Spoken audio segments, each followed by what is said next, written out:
नमस्कार मेरे प्रिय साथियों, मैं हूं सक्सेस गुरु ए.के. मिश्रा और स्वागत है आपका हमारे इस गीता श्रृंखला के 5वें एपिसोड में। आज हम बात करेंगे एक ऐसे सत्य की जो न केवल आपके करियर को दिशा देता है बल्कि आपके भावनात्मक और नैतिक जीवन को भी आधार प्रदान करता है। यह है स्वधर्म की शक्ति, यानी आपका अपना धर्म, आपकी खुद की जिम्मेदारी। श्रेयान स्वधर्मो विगुणः परधर्मा तस्वनुष्ठितात् स्वधर्मे निधनम श्रेय परधर्मो भयावह।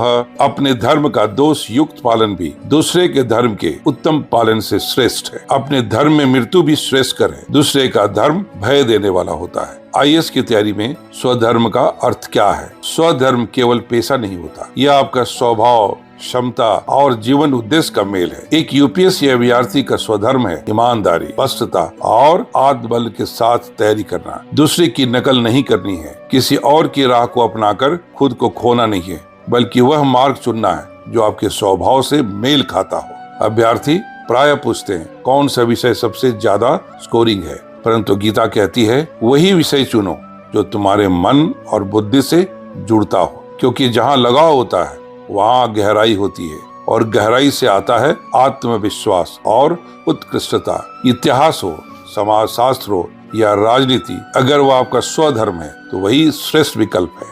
स्वधर्म और नैतिकता का एथिक्स पेपर में भूमिका। पेपर 4 एथिक्स पेपर में आपसे पूछा जाता है आप कठिन परिस्थितियों में क्या करेंगे। केवल वही विद्यार्थी सही उत्तर दे सकता है जो अपने मूल्यों पर चिंतन कर चुका है। स्वधर्म ही दिशा देता है निर्णयों को। यह आपको प्रतिक्रिया करने से रोकता है और सोच समझकर कर्म करने की शक्ति देता है। कैसे पहचाने कि आप अपने स्वधर्म पर हैं? पहला, कठिनाई के बावजूद मन में शांति होती है। दूसरा, दूसरों से तुलना नहीं होती क्योंकि आप प्रतिस्पर्धा नहीं साधना कर रहे होते।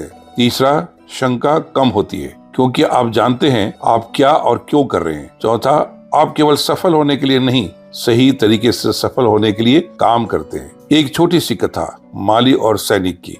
एक बार राजा ने एक माली और सैनिक को एक दूसरे की भूमिका दी। माली को तलवार और सैनिक को पानी का पात्र दिया गया। कोई भी कार्य नहीं कर पाया। बगीचा सूख गया और तलवार निष्क्रिय रह गई। निष्कर्ष, सच्चे प्रयास भी असफल हो जाते हैं यदि वे स्वधर्म के विरुद्ध हों। कर्म plus Atmabodh is equal to कर्मयोग। गीता का तीसरा अध्याय है कर्मयोग, यानी कर्म का मार्ग। यह आपको जिम्मेदारी से भागने को नहीं कहता, बल्कि कहता है कर्म करो, लेकिन होश पूर्वक। अंधानुकरण मत करो, खुद को पहचानो और फिर स्वयं को समर्पित करो।